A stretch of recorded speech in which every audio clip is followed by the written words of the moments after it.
So no problem. No, but you have to be elevated.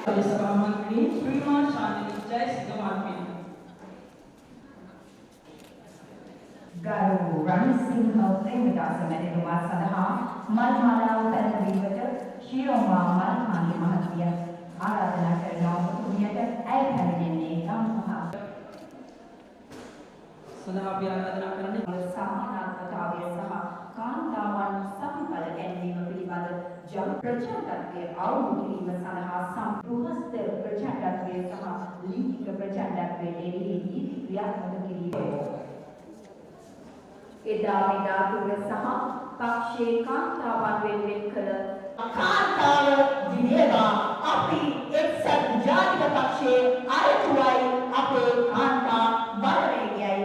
ජය වේවා ජය වේවා ජය වේවා රනිල් වික්‍රමසිංහ මැතිතුමන්ට ජය වේවා එක්සත් ජාතික පක්ෂයට ජය වේවා.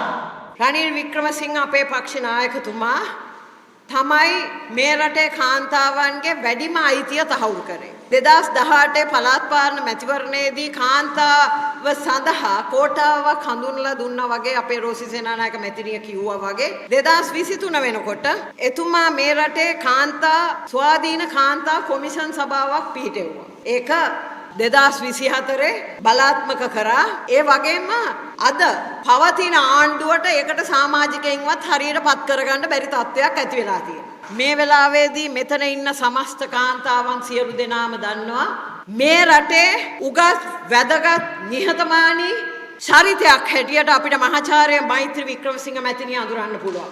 අපි අහලා තියෙනවා නායකයින්ගේ බිරින්දෑවරුන්ගේ මේ ගණේ ඉන්න උදවියගෙන් ඉන්නේ එකම එක්කෙනෙක් අතුරින් එකම එක්කෙනෙක් තමයි මහාචාර්ය මෛත්‍රී වික්‍රමසිංහ මැතිණිය. එතුමිය කැලණිය විශ්වවිද්‍යාලයේ ඉංග්‍රීසි අංශයේ අංශාධිපති හැටියට කටයුතු කරා. එතුමිය තමන්ගේ ස්වාමි පුරුෂයා මේ රටේ අගමැතිවරයා හැටියට ඉද්දී එතුමිය හැමදාමත් එතුමියගේ පුද්ගලික කාර්යකින් සමහර වෙලාවට එළවගෙන විශ්වවිද්‍යාලයට ගියා. ජනාධිපතිවරයා හැටියට පත් වුණාන් පස්සේ කිසිම දවසක තමන්ගේ ස්වාමි පුරුෂයාගේ නිලායිතියක් නැත්තම් එතුමා එක්ක ගමනක් ගියේ නැත්තම් එතුමිය හැමදාම පාවිච්චි කරේ එතුමියගේ පුද්ගලික දේවල් ඉඳ හිටින්න ගමන් බිමන් යන්න. ඉතින් මෙතන ඉන්න කාන්තාව කාට හරි කියන්න පුළුවන්ද කිසිම හේතුවක් නැතුව එතුමියව අපරාධ පරීක්ෂණ දෙපාර්තමේන්තුවට කැඳවපු එක හරි කියලා.